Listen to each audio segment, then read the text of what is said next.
السلام علیکم، welcome to my YouTube channel media and entertainment. آج جو سٹوری میں آپ کو سنانے جا رہا ہوں وہ بہت انٹرسٹنگ ہے، انشاءاللہ آپ کو مزہ آئے گا۔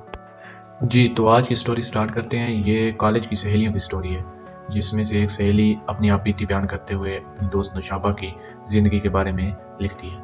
وہ کہتی ہے کہ نوشابہ میری دوست تھی، والدین کے پیار نے اس کو زندگی کی سب خوشیاں دے رکھی تھیں۔ وہ ہم جیسی کیفیت سے آشنا ہی نہ تھی۔ وہ اور میں اکٹھے کالج جاتے، میں اکثر اس سے مستقبل کے بارے میں پوچھتی، میرا مستقبل بہت اچھا ہوگا، وہ جواب دیتی۔ ہماری کالج میں لڑکیاں اکثر شادی کے بارے میں باتیں کرتی، لیکن نوشابہ کو ان باتوں کی پرواہ نہ تھی۔ اس کے نزدیک ایسی باتیں فضول اور قبل از وقت تھیں۔ اس کا یقین تھا جو قسمت میں ہوگا مل جائے گا، پہلے سے کیا سوچنا۔ حبیب اس کا تایا ذات تھا، گاؤں میں رہتا تھا اور پڑھائی کے سلسلے میں نوشابہ کے گھر آیا ہوا تھا۔ اس نے امتحان دیتے ہی جاب ڈھونڈنی سٹارٹ کر دی۔ وہ نیک اور سمجھدار لڑکا تھا، بلا ضرورت کسی سے بات نہیں کرتا تھا، بلا ضرورت کسی کے معاملات میں دخل اندازی نہیں کرتا تھا۔ اس کی شخصیت میں ٹھہراؤ تھا، تبھی سب اس کی عزت کرتے تھے۔ جلدی اس کو ایک محکمے میں اچھی نوکری مل گئی۔ اس نے مکان کرائے پر لینا چاہا، لیکن نوشابہ کے ابو نے اس کو منع کر دیا اور کہا، برخودار، جب اپنا گھر موجود ہے پھر کرائے پر رہنے کی کیا ضرورت ہے؟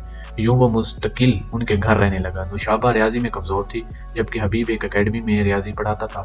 نوشابہ کی والدہ نے کہا، تم کسی غیر سے ٹیوشن پڑھنے کے بجائے حبیب سے پڑھ لیا کرو، اس طرح ٹیوٹر کی بھاری فی بھی نہیں دینی پڑے گی۔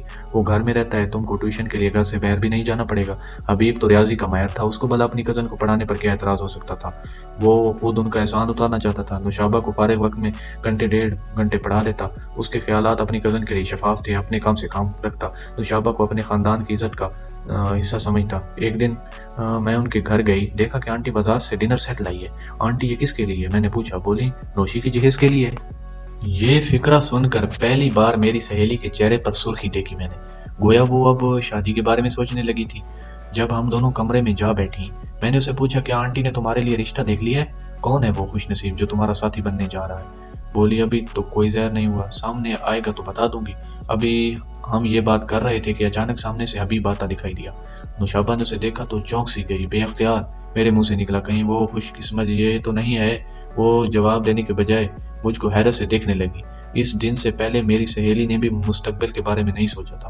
اس روز جب وہ بستر پر لیٹی، اس نے سوچا ہمارے گھر میں ہی لڑکا رہتا ہے اور میرا دھیان اس کی طرف کبھی نہیں گیا۔ پھر اس نے اپنے تمام عزیزوں اور رشتہ داروں لڑکوں کا مقابلہ حبیب سے کیا تو اس کو سب سے بہتر وہی نظر آیا۔ تبھی اس نے ارادہ کر لیا کہ اگر والدین نے اس کو انتخاب کا حق دیا تو وہ دوسروں پر حبیب کو ہی ترجیح دے گی۔ اس کا خیال تھا کہ والد نے اس کی شادی کے لیے حبیب ہی کا انتخاب کر رکھا ہے۔ اب وہ ہر روز سوچتی کہ کس طرح اپنے خیالات سے حبیب کو آگاہ کرے، ڈر تھا کہ کہیں وہ ناراض نہ ہو جائے۔ پھر ایک دن حبیب اور نوشابہ اکیلے کمرے میں بیٹھے پڑھ رہے تھے۔ نوشابہ نے باتوں باتوں میں کہہ دیا کہ وہ زندگی کے ایک اہم مسئلے کے بارے میں اس سے بات کرنا چاہتی ہے، جو ان دنوں اس کو بہت پریشان کر رہا تھا۔ پھر اس نے ہمت کر کے کہہ دیا، حبیب، عرصے سے تم یہاں رہ رہے ہو، تم کو اندازہ ہو گیا ہوگا کہ میں کیسی لڑکی ہوں۔ ہمارے گھر اول تو کوئی رشتہ دار لڑکا آتا نہیں، پھولے سے آ بھی جائے تو میں کسی سے بات نہیں کرتی۔ ہمارے گھر کا ماحول بہت ہی پاکیزہ ہے، تم جانتے ہو، اور تب بھی بہت اچھے ہو، اور تم بھی واقعی بہت اچھے ہو۔ تم چاہتی ہو کہ تم سے وہ اہم بات کر لوں جو میرے دل میں ہے۔ ان کے گھر کا ماحول پرامن اور سکون بخش تھا، اور نوشی کو زمانے کی ہوا چھو کر نہ گزری تھی۔ وہ عام لڑکیوں سے بہت مختلف تھی، سادہ دل، سادہ لو مگر صاف کو۔ اس میں چالاکی نام کی کوئی چیز نہ تھی۔ اس نے ٹھان لی، مناسب وقت آئے گا تو اپنے والدین کو لا کر چچا سے نوشی کا ہاتھ مانگ لے گا۔ فی الحال کچھ رقم اکٹھی کرنے اور کچھ کر دکھانے کا جذبہ دل میں اس کے مؤذن تھا، تاکہ رشتہ لیتے وقت اس کو کسی قسم کا کوئی مسئلہ پیش نہ آئے۔ اور وہ شہر میں گھر بھی بنانا چاہتا تھا، تاکہ اس کی چچی یہ اعتراض بھی نہ کرے کہ تم لوگ گاؤں میں رہتے ہو، میری بیٹی گاؤں میں کیوں کر گزارا کرے گی۔ اور اس کے علاوہ ادھر اس نے اپنے من میں سوچیں چل رہی تھیں، اور اس نے سنہرے خواب بننا سٹارٹ کر دیا، اور ادھر نوشی کے گھر مہمان آ گئے۔ یہ دو لڑکیاں اور ان کی ماں تھی۔ وہ رشتے میں اس کی خالہ تھی۔ یہ لوگ نواب شاہ سے آئے تھے۔ خالہ نے نوشی کو دیکھتے ہی طے کر لیا کہ وہ اس منحوسی لڑکی کو ہی اپنی بہو بنائے گی۔ اس کا شوہر قلعے کا ایک بڑا آڑتی تھا، اور بیٹا سعود اپنے والد کے ساتھ آڑت کے کاروبار میں ہاتھ بٹاتا تھا۔ غرض کہ یہ لوگ کافی دولت مند تھے۔ خالہ زبیدہ نے وقت ضائع کرنا مناسب نہ سمجھا اور جانے سے قبل اپنے بیٹے کے لیے رشتے کی بات کر دی۔ نوشی کی ماں نے کہا، سوچ کر جواب دوں گی، خاوند سے مشورہ کر لوں؟ وہ بولی، میں ابھی یہیں ہوں، خاوند سے آج رات مشورہ کر لو تاکہ میں فائنل جواب لے کر صبح گھر واپس جاؤں۔ بار بار آنے جانے سے تم کو بھی زحمت ہوگی اور مجھے بھی سفر سہنا پڑے گا۔